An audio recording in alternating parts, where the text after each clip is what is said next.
de back-end. Sim. Então, quando você instala, ele já instala essa estrutura aí que você está falando, Ah, o back-end. sim. Vamos lá. Estrutura do app back-end. O app back-end, como eu falei, é a primeira parte da instalação. Essa instalação consiste em instalar a estrutura para o software e alguns programas que já vão ficar rodando em Linux ou em GDL, tá? Quando você está fazendo essa instalação, ele instala o Anaconda, ele instala esses programas que eu falei, alguns daemons que ficam rodando o tempo todo ou de tempo em tempo, sempre verificando a estrutura interna. E vamos lá. Esse MMI config é um dos arquivos mais importantes que ele instala. Fica dentro de OptOS App, sendo que app é a instalação dele, do aplicativo, tá? Tá. Exceto esse software TII, que é o meu software, que é a parte do front-end, todo o resto aqui Uhum. é instalado pelo app back-end, tá? Tá. E aí, dentro de configs MMI, esse mmi.config é um dos arquivos importantes que ele instala logo no final, ali da instalação do app back-end. Ele tem 3 informações que provavelmente vão ser as mais importantes para a gente no momento, tá? Tá. Root Directory, que é onde a gente vai informar para ele instalar a raiz, a estrutura do software, que é onde eu vou ler as informações na interface, tá? Geralmente ele já vem com uma estrutura parecida com Home, Disk One, AI App, ou ele vai ler no computador da pessoa qual estrutura que é, se é Disk One, se é outro disco, entende? Tá. Mas essa estrutura é padrão. Ok. Ground Data Directory, perdão. Aqui é onde ele vai instalar uma pasta Ground Data para você colocar os dados da estação depois. Explicando. Quando você voa numa região, quando você faz uma missão ali de voo, e você pega e você tira o pendrive, esse pendrive está com os dados brutos. Mas Certo. esse pendrive não tem os dados da estação. E não tem A como ter. estação, o que A que você estação chama é, de por exemplo, os estação? dados copérnicos, é o necessário para você processar os dados. É tipo as E- informações de georreferenciamento, Tá. tá? Ok. Uhum. O pendrive que estava no drone, ele pega os dados brutos de voo. Ok. Mas para processar, você precisa dos dados de georreferenciamento também. Que é meio que para saber em que local da Terra Sim. aquele voo foi feito, qual que é o modelo de elevação digital, enfim. Tá. Uhum. Só que não tem como você ter esses dados simultaneamente, tipo assim, exatamente ao mesmo tempo. Porque Certo. a estação pega os dados e o drone calcula os dados brutos. Então, esse Ground Data Directory é onde ele vai instalar essa pasta Ground Data, que é onde você, posteriormente, vai colocar os dados da estação. O procedimento é, você fez o voo, tira o pendrive do drone e insere o Uhum. pendrive. Certo. Inserir o pendrive, o software detecta que tem um pendrive ali, e eu vou voltar nessa parte depois, porque não é qualquer pendrive, tá? Ele copia Ah, os, tá. ele copia os dados brutos para dentro de raw data here, Tá. só que ele não processa ainda, porque para processar ele precisa dos dados de ground data. Aí, depois que a estação terminar de gravar os dados, e geralmente leva um pouco mais de tempo do que depois que você finalizou o voo, tá? Aí você vem com esses dados da estação, procura onde está, perdão, procura aonde está essa pasta ground data, insere os dados da estação, e aí o software vai detectar que, opa, agora eu tenho dados da estação, agora eu posso começar o processamento. E aí ele começa a processar automaticamente. Eu me perdi aí. Os dados na primeira fala sua, eu entendi que os dados da estação estavam aí em ground data já predefinidos para aquela. Não. Vamos, ó, vamos pensar num procedimento. Você tem aqui um determinado terreno, você fez um voo, certo? E você Tá, colocou a sua estação aqui, ok? tá, Fez o voo na área, fez um voo helicoidal, por exemplo, certo? Ok, Finalizou isso, daqui você vai tirar os dados brutos, ok, tá, ok? Então, aqui você tem dados brutos. tá. São as E imagens mas em raw data, né? esse é o raw data, exatamente. Mas esses dados, por enquanto, não te dizem nada, né? Você não processou eles ainda. Para Certo, processar, você precisa dos dados brutos e você precisa dos dados da estação, que ok, você ainda não tem.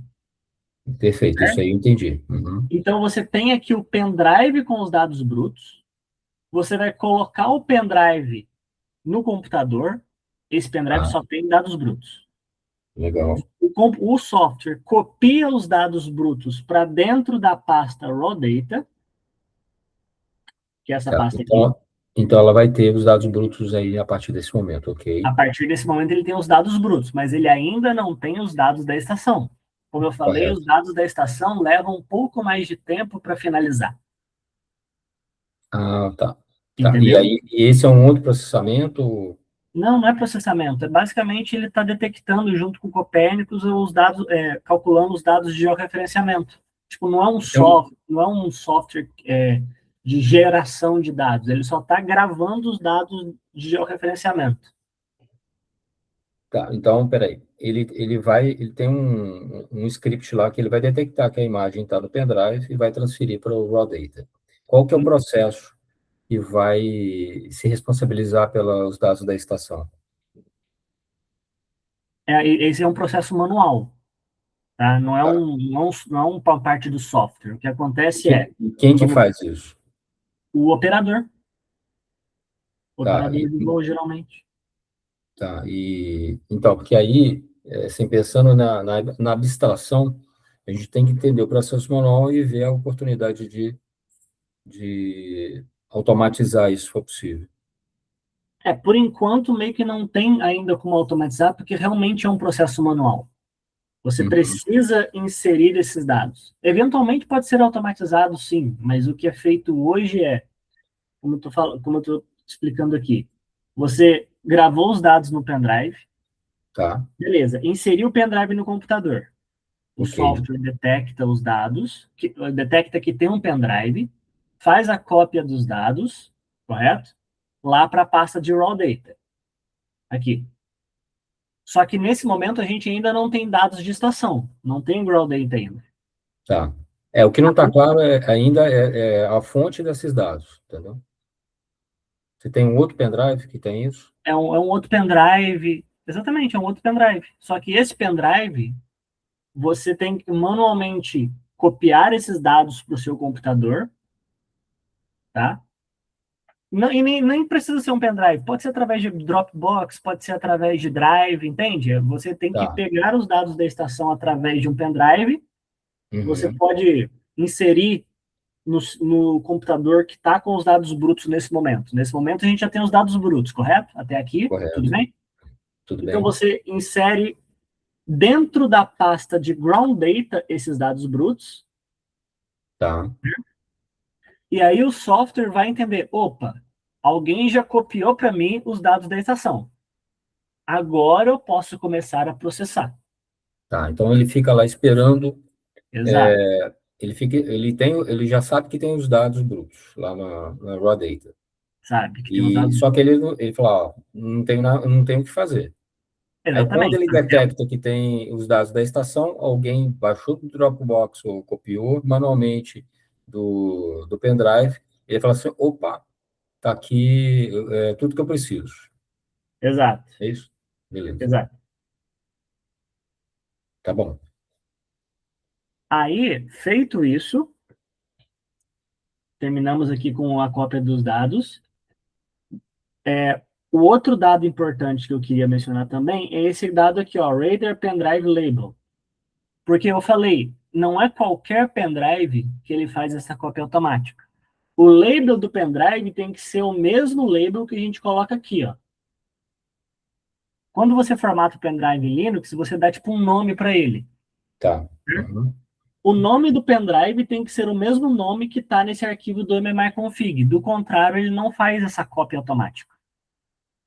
Tá. Então, o que Mas qual o acontece, nome na verdade, exatamente? é que o software fica procurando um pendrive que tem esse nome.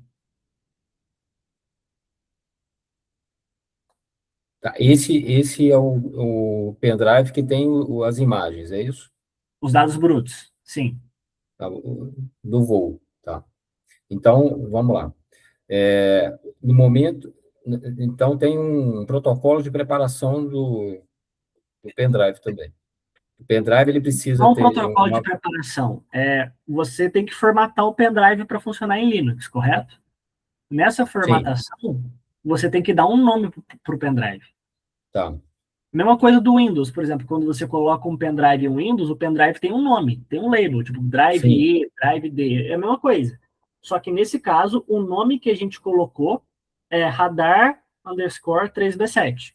Pode ser qualquer tá, nome, entende? certo, A única coisa é que, se você vem aqui nesse arquivo, né, por exemplo, vou dar um F3, vou dar um cage, se eu venho aqui para alterar esse arquivo, eu quero alterar esse arquivo, você precisa lembrar que o nome que você der para esse radar pendrive label aqui tem que ser o nome do seu pendrive com dados brutos, para funcionar o módulo automático.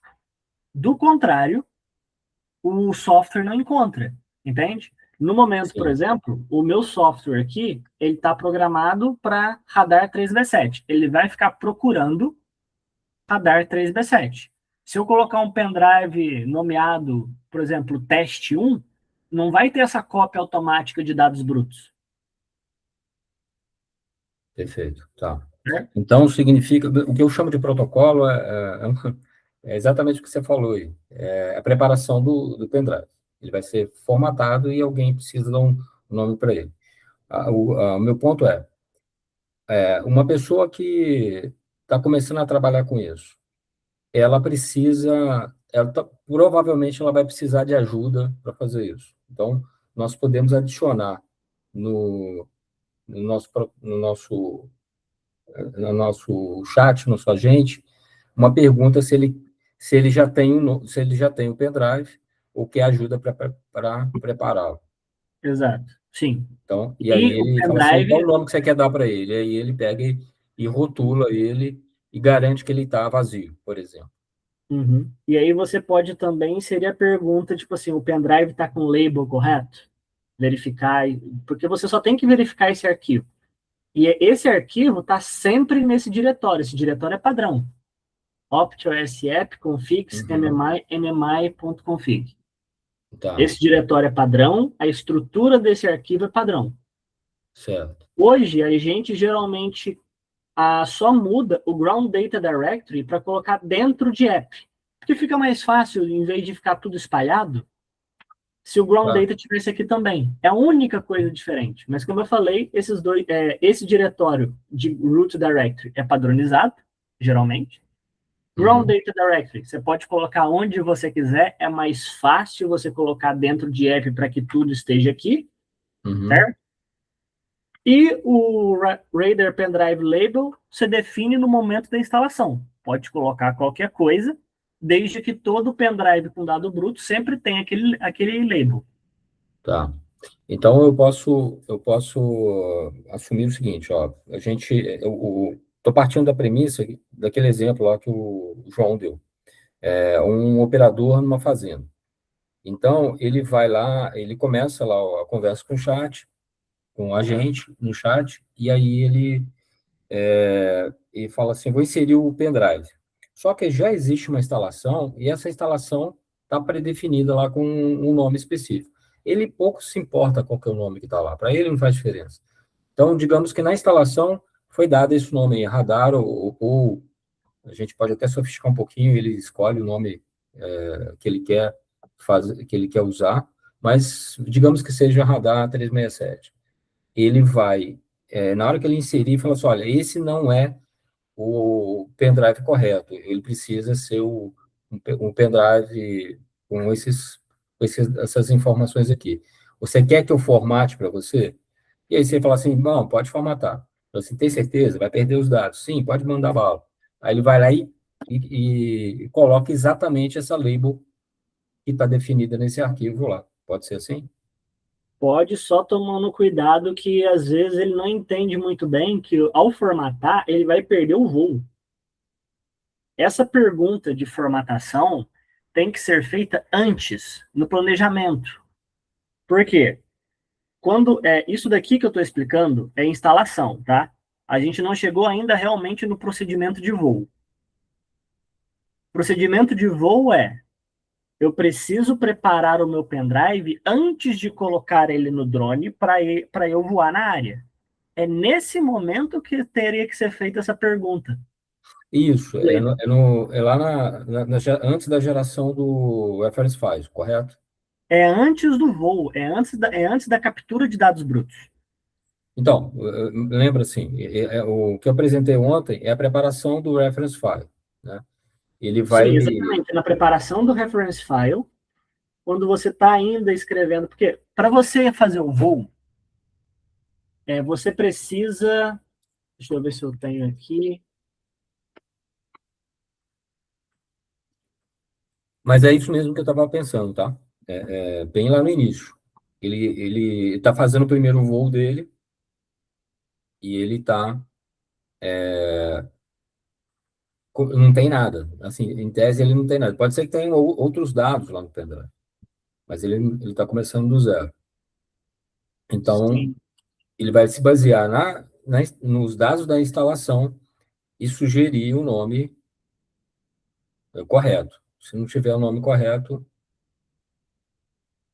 ele, ele pede para a pessoa trocar ou colocar um pendrive novo. exato. Deixa eu só tentar ver se eu consigo acessar um computador que tem os arquivos corretos, para eu mostrar para você o que é o tipo de informação necessária para o pendrive antes do voo, tá? Eu só não sei se eu tenho algum computador que tenha acesso a isso tudo. Só um minuto.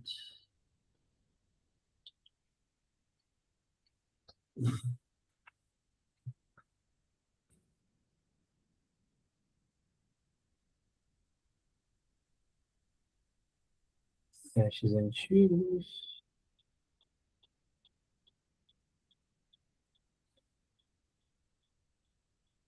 Não. Gabriel Amplitude. Ah, tem. Beleza. Vamos lá. Deixa eu acessar isso daqui pelo Linux, que é mais fácil.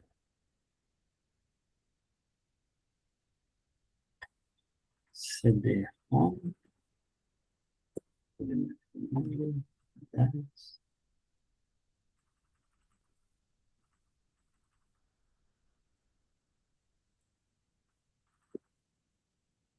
Aqui, beleza.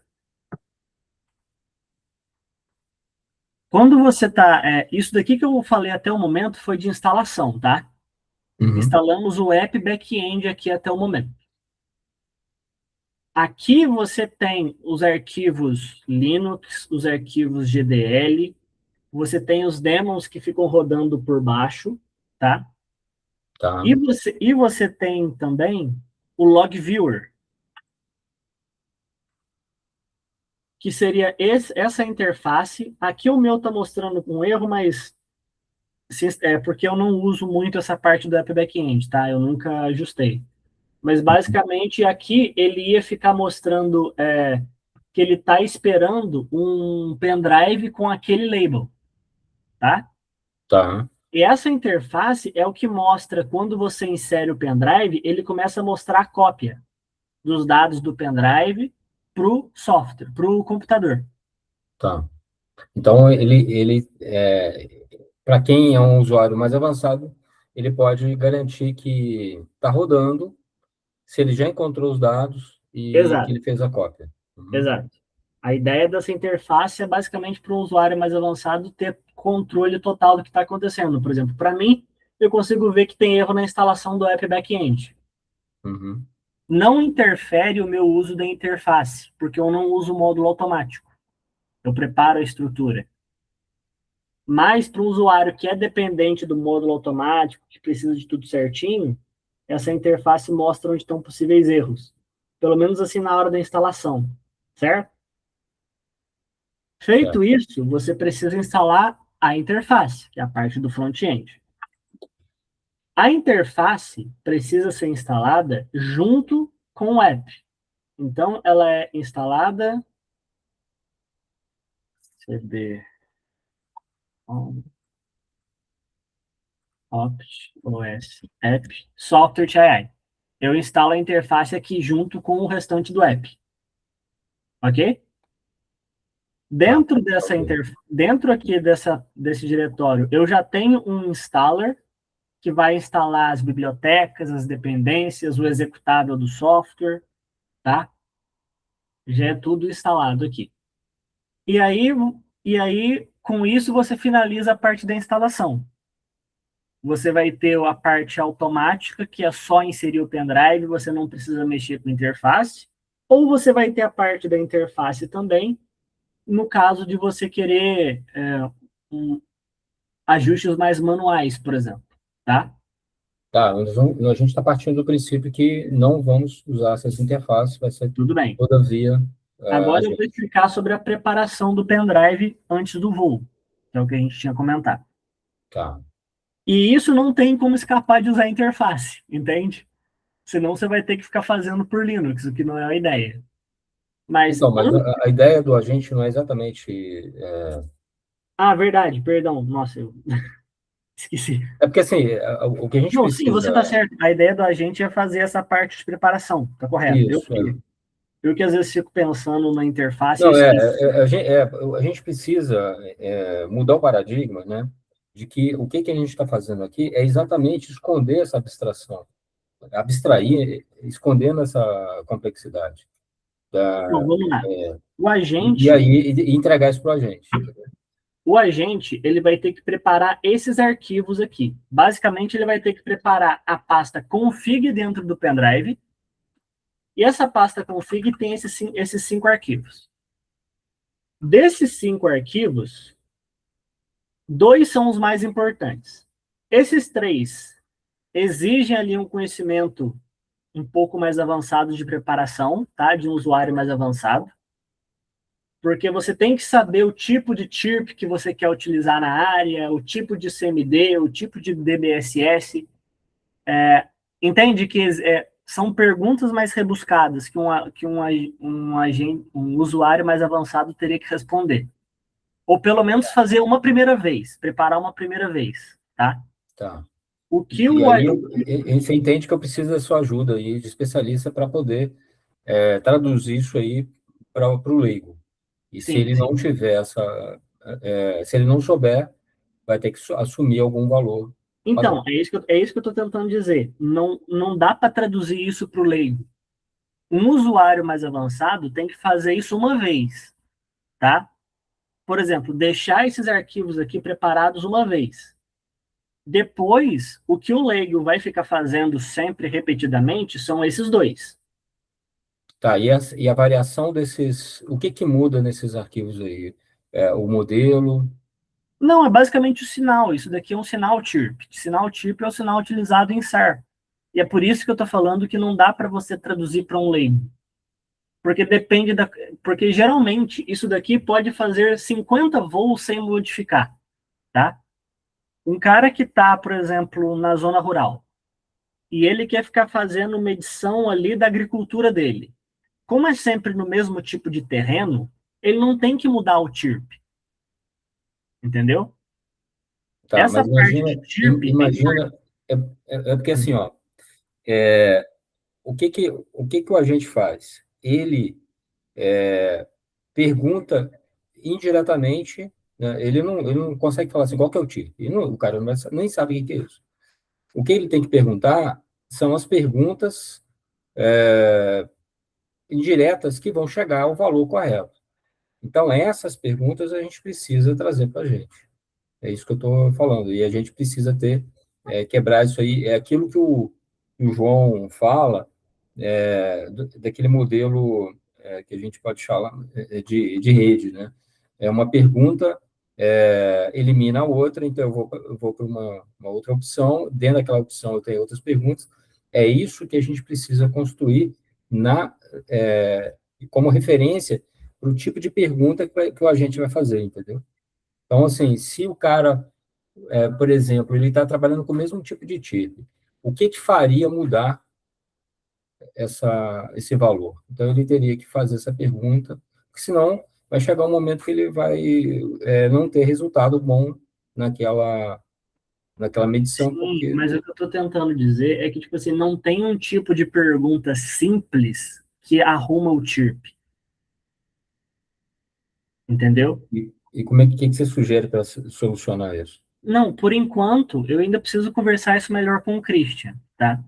Tá. Porque eu não sei uma maneira simples de gerar um chirp pensando num usuário que não tem o conhecimento prévio. É o que eu estou tentando te dizer, tipo, o Project CFG e o Reference File, ok, dá para a gente fazer perguntas simples, dá para a gente traduzir isso para um usuário sem conhecimento prévio. Agora, o chirp.bin, ele é esse tipo de arquivo, tá? Como você pode ver, esses arquivos aqui, ó. Esses arquivos, eu não sei uma maneira de chegar para o usuário que não tem conhecimento nenhum, Uhum. fazer perguntas simples e o software gerar esse chirp para ele. Eu vou perguntar isso melhor para o Christian, para ver se talvez Uhum. ele saiba como, e aí eu retorno para você isso. Tá bom. Tá? Porque geralmente o que o pessoal faz é, eu estou usando um chirp, eu voei numa área, não gostei do resultado, vamos fazer uma análise de frequência, vamos ver, analisar o sinal, talvez pode ter sido chirp, então eu vou gerar um novo chirp com uma nova frequência, com um novo degrau, e aí vamos refazer. Entende que o que eu entendo dessa parte é muito manual. E, tipo, Entendi. você tem que Uhum. ver um resultado para. É uma tentativa e erro aí, né? Por isso que eu estou falando que por enquanto, eu não sei te dizer como ajustar isso para ser automatizado. O que eu Correto. consigo te dizer é o Project CFG e o Reference File. Tá. O Project CFG, ele é um arquivo que vai ter o nome do projeto, vai guardar qual é o tipo de chirp, sequence file, DBSS que está sendo utilizado, então, por enquanto, mantém isso como padrão. E o produto. Produto é qual módulo automatizado o usuário quer rodar.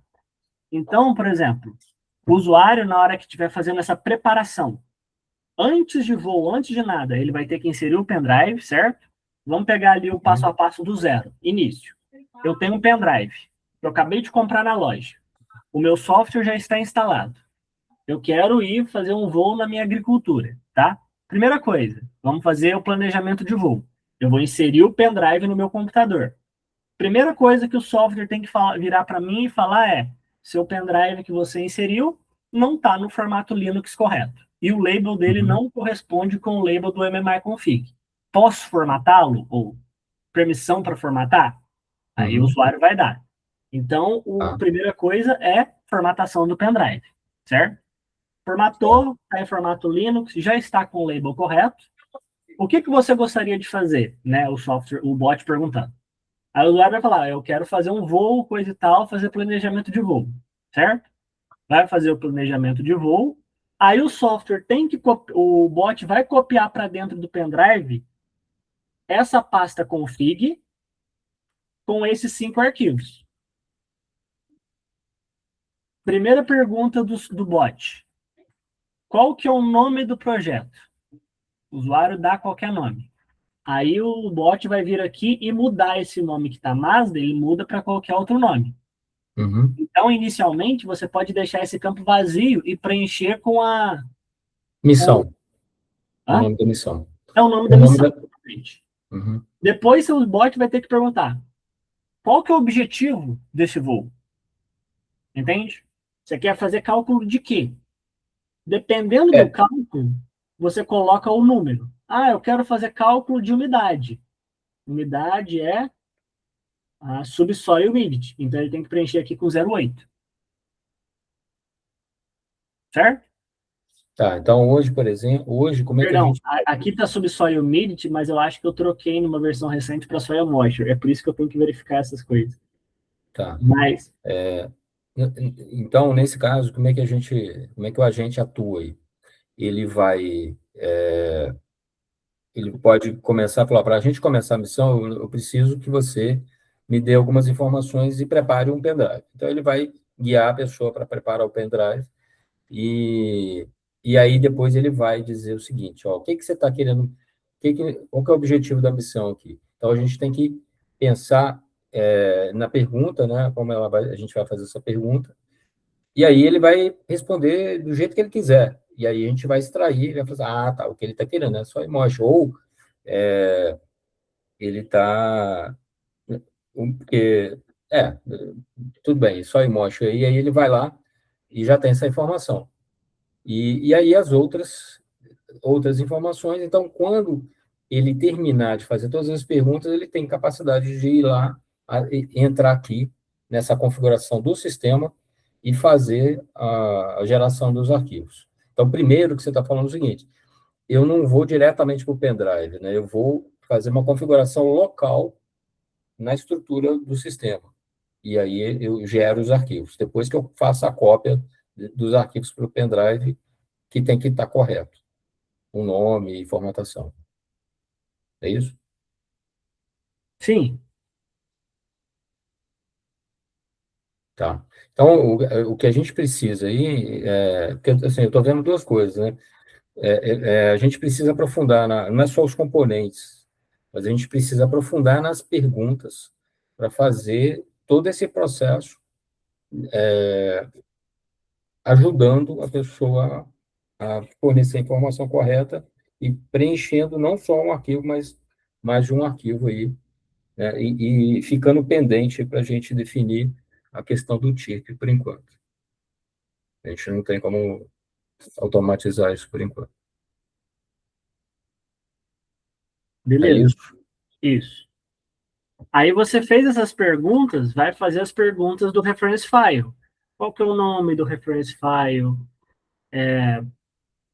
Área que você quer processar, profundidade, step entre elas, resolução, entende? Esses tipos de pergunta, querendo ou não, são necessárias para você saber, para você ajustar o processamento depois.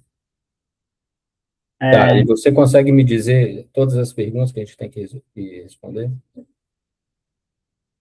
Faz São, uma as lista de perguntas? são todas as perguntas, são todas que estão no arquivo de referência.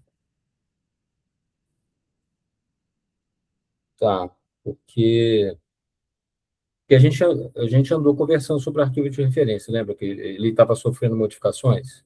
Sim, E isso já está definido? Essas mudanças já foram definidas? quase todas, todas ainda não. Que tinha lá, né, eu tenho anotado isso aí, a gente pode voltar nele. Mas tinha uma série de informações. Por exemplo, aí está amplitude, threshold, P, L, C, que não tinha valor e, pelo menos para o emotion, tá? Que é o que a gente conversou. E a gente tinha colocado fora do escopo. Então, a gente precisa definir, pode ser esse fora do escopo para só emotion. E tudo bem. Mas depois a gente vai ter que acrescentar, para outros modelos, a gente tem que acrescentar essas perguntas. Porque as perguntas que estão lá, que eu apresentei, são todas que eu tirei desse documento que nós conversamos. Então, a gente precisa chegar na definição final para saber exatamente quais os parâmetros precisam ser preenchidos para só emoji. Uhum, Faz sentido isso para você? É faz isso mesmo? sentido. Mas, basicamente, as perguntas que deveriam ser feitas para o usuário são. Eu não sei se tem como fazer isso, mas todos os parâmetros que estão no reference file são as perguntas que o bot deveria fazer para preencher. Eu digo isso porque, por exemplo, eu falei para você que eu estou finalizando a alteração do arquivo de referência e eu não alterei Uhum. porque o Chai tinha pedido recentemente tinha pedido Prioridade. outra urgência, não, uma urgência. Então eu não Certo. estava conseguindo concentrar totalmente no só emoji. Uhum. Só que eu não consigo te dizer com certeza absoluta que amanhã ou depois de amanhã isso não vai ser alterado. Entende? Entendo, entendo. Então, o que que a gente tem que fazer? A gente tem que ter uma referência, porque da maneira, pensando nisso, é que a gente flexibilizou a maneira de ordenar as perguntas. Então, mas dependendo da frequência, isso pode ser um problema, e a gente vai ter que construir uma interface aí para poder fazer esses ajustes. Eu não estava considerando isso. Hoje, você entra lá no arquivo, faz as modificações do arquivo. Então, por exemplo, vou te dar um exemplo. Você está dizendo aí para mim que a resolução padrão é ponto 2. Aí você fala o seguinte, você vira para mim e fala assim, ó, agora a gente está trabalhando com uma precisão muito maior. Então, a partir de agora é ponto 1. Mudou o reference file, a configuração do reference file. Então, a gente tem que ir lá no agente. Mudou só o parâmetro da resolução. Então, mas a pergunta, porque assim, o agente ele precisa saber disso. Como é que eu falo para ele que mudou? Então, eu tenho um jeito de dizer para ele que mudou, entendeu? Eu tenho que contar para ele, senão ele vai continuar considerando ponto 2. Não, mas pera. Isso, mas você não estava considerando que esses valores todos poderiam ser modificados? Não, é exatamente isso que eu estou falando. Hoje, como que a gente, como que eu digo para ele quais são os valores? Eu vou e, e eu tenho um arquivo onde eu digo que ele tem que considerar essa faixa aqui ou esse valor.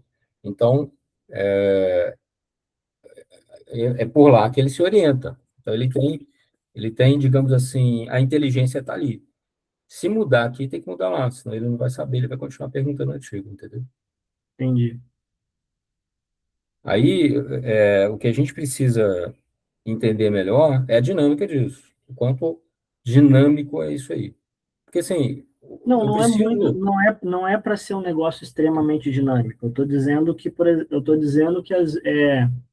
exemplo, agora a gente incluiu em vez de max layer depth, mudou para end depth e start depth. Porque agora, em vez de só ter uma profundidade máxima, o usuário pode escolher processar a partir de uma determinada profundidade X até Uhum. uma outra profundidade Y. Para sua emotion, eu estou considerando isso. Sim, Então, ou seja, a gente discutiu isso e isso já está previsto lá. beleza. Aí o que mudou para Soil Moisture também, como eu estava falando? Como eles pediram uma rede neural dentro do software para treinamento, então a gente colocou dentro o treinamento, certo? Então, na hora que você vai treinar pela interface, o Soil Moisture já consegue. Só que agora a escolha da rede também tem que ser pelo usuário, porque antes era uma única rede, não precisava do usuário escolher, agora tem essa escolha. Então, aqui no arquivo de referência, o que eu estava incluindo para Soil Moisture são as duas possíveis redes, que é para superfície e subsuperfície. Uhum. Aí um outro ponto que eles pediram também, que também faz sentido. Tá vendo esses pontos aqui que eu coloco de latitude, Sim, longitude, umidade? sim. São pontos de calibração. Por que que é isso? O radar não é radiometricamente calibrado. Então, é necessário que o usuário saiba de uma área livre de vegetação, por exemplo, certo? Uma área onde ele saiba a umidade média para poder calibrar. Só que o pessoal falou, às vezes a gente tem os dados do corner reflector. Então a gente quer calibrar por corner reflector, ou melhor ainda, o radar vai evoluir para não usar mais calibração. Perdão. O radar vai evoluir para já estar automaticamente radiometricamente calibrado. Então, às vezes, eu não quero mais usar a calibração do software. Não vai mais ser necessário. Então, eu gostaria, por exemplo, de não dar esses dados, obrigatoriamente, para que a calibração não seja feita automaticamente. Tá bom? Então vamos pensar só para que assim, eu entendo que a gente está descobrindo um caminho aí, tá? De como fazer adequadamente as coisas. Então, vou sempre voltar para o escopo do soil moisture. Pensando em soil moisture, pensando no operador da fazenda, qual que é a, a solução para isso? Por enquanto, vamos considerar que esse arquivo de referência eu vou mudar ligeiramente só. Não é essa parte de back projection ou setorização que eu vou mudar, tá? Eu só vou incluir aqui a escolha de 2 redes para soil moisture. Ponto 1. Essa parte de back projection, a única coisa que mudou é aquele start depth e end depth, que eu acho que você já tem, que você falou, certo? Sim, sim. E aí na parte de processing, mantém o 1, 2, 4. Você tem essa lista de comparação entre o número e a banda que está sendo processada? Não, não tem não. Tá, eu vou pedir para o Christian te enviar também, então. Então, Como é que chama isso? como se fosse uma comparação, uma relação entre o número que eu estou dando e a banda que está sendo processada. A banda com polarização, por exemplo. 1, 2, 4 significa que eu estou processando a LHH, PHH e CVV. Tá. E como é que isso aí, pensando então no operador lá, como é que ele decide entre uma coisa ou outra? Para soil moisture tem que ser essas 3. Tá, então Não eu é, não vou é uma, escolher não é só uma, imóvel. não é uma coisa que ele vai decidir falar, não quero processar essa. Não. Para soil moisture, se ele fala que ele quer soil moisture, você precisa processar essas 3 bandas. Tá, e se ele falar que é vazamento de líquido? Se ele falar que é vazamento de líquido, ele processa a banda que ele quiser, dependendo do tanto de resolução ou profundidade. Tá. Por exemplo, E, vou explicar melhor. uhum, Imagina que a sua tubulação está a 1 metro de profundidade, tá? tá, E é uma tubulação pequena.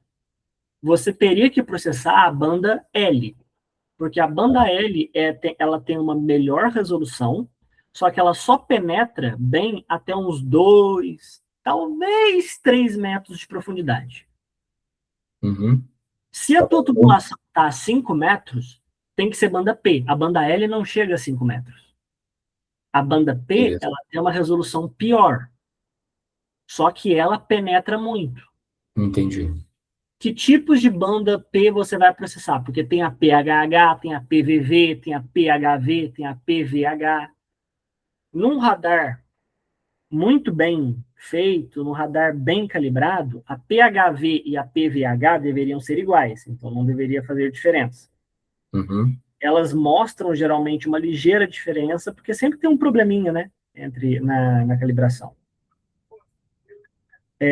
tá, Mas, respondendo, como que você vai decidir? Dependendo do quanto tempo você tem, dependendo de quão bem está o sinal daquele seu cano. Entende? Se o seu cano foi feito de metal, se está numa terra onde tem bastante contraste, não tem muita vegetação, processar talvez só a PAVV ou a PHH já vai ser o suficiente. Se o teu cano é feito de PVC, que tem baixa refletividade, se tem muita vegetação na superfície que tem alta refletividade, portanto, dá uma problematização, aí talvez você vai ter que processar as duas, PHH, PVV, talvez até a PHV também no meio, para você empilhar tudo e, e e, fazer, processar todo junto. e fazer o cálculo desse water leakage. A Tá. questão é que não tem como eu te dar uma resposta exata, porque depende de situação para situação. Não, tudo bem. O que a gente precisa é traduzir Vamos isso para a aí umidade. Vamos tentar focar primeiro em umidade. Em Não, umidade, sim. vai ser essas: 1, 2 e 4. que é Tá. pHH, LHH e CVV. Para umidade, isso não muda. Então, vamos só para te dar um exemplo, tá? Vamos supor que em umidade não é assim, mas vamos supor que fosse assim, ó. Você fala assim para mim, que eu quero medir a umidade até 3 metros. Su- Suponhamos que você tenha que usar um para até 1 metro e 2 e 4 para abaixo de 3 metros, Não, ou não, abaixo de um não, metro. não é assim que funciona. Não, não. Assim, independente da lógica aí, tá? Isso é uma regra. Eu estou estabelecendo uma regra que é aleatória, arbitrária.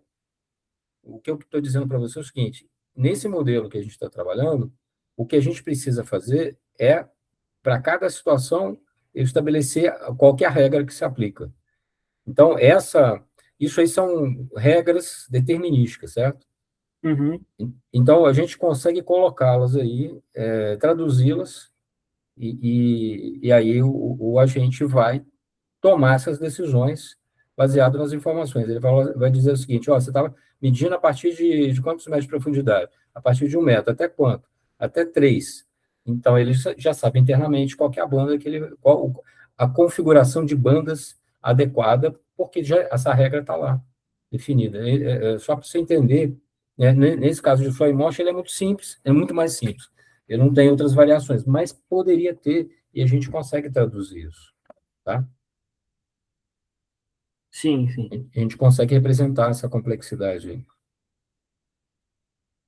Só Não, precisa, né, de beleza. fazer Para a outros módulos separação. eu entendo que precisa mais. Mas para só Isso, emoji, você pode, por enquanto, focar só nessas três. tá bom, beleza. Então, isso aí seria aquilo que eu chamo de valor para sua imagem, o valor padrão. Quer Uhum. dizer, padrão não, isso aqui é um valor fixo para Sim. sua imagem. Então, eu não preciso nem perguntar isso aí, ele vai carimbar isso aí no arquivo. Bom, Beleza. são 11h30. Eu tenho disponibilidade para continuar, não sei como é que você está aí. Eu tenho que escrever uns documentos. Não, tudo bem. Então, o que a gente precisa é avançar nesse. Temos algumas perguntas para responder aqui, e eu acho que é importante o Christian estar com a gente também para alguns pontos, mas a gente, o segredo aqui é a gente fazer o primeiro, tá? É atravessar a primeira corda para o outro lado do rio, que é só Motion. Ele é mais simples, e as regras vão ser mais simples. Depois a gente vai sofisticando as regras para atender os demais. Mas aí a gente tem o caminho todo pronto para o processamento aí, Uhum. tá bom? A gente conseguiria marcar já um outro horário para a gente falar? Quando? Aí é com a sua disponibilidade. Sei que você está muito ocupado aí. Podemos marcar na sexta? Sexta, eu tenho um compromisso às 11 só, por enquanto. E Tá, horário então, para você. então funciona, por exemplo, pera, na sexta de No, tarde não dá. então, Pode ser às 10 da 9, sexta-feira? 10 pode Sexta-feira eu ser. consigo 10. Tá bom. Tudo bem, pessoal? O Eric você não consegue, né? Então, eu estou agora com um tempo disponível porque ontem aprovaram uma greve aqui em Limeira. Puxa, vida, que ruim. Mas tudo bem, então tá. Eu vou marcar para. Jorge, estou marcando para sexta 11, tá? Então tá jóia, pessoal. O Átila, muito obrigado. Eu acho que é uma construção que vai levar tempo e preciso da tua paciência aí, exatamente para a gente poder ir traduzindo para uma visão mais simplista a princípio, né? Depois a gente vai acrescentando mais sofisticação aí no processo, tá bom? Tranquilo. Obrigado, gente. Obrigado. Tchau, tchau, gente. Bom dia. Bom dia, Tchau, tchau, um obrigado. bom dia. Bom dia. Tchau.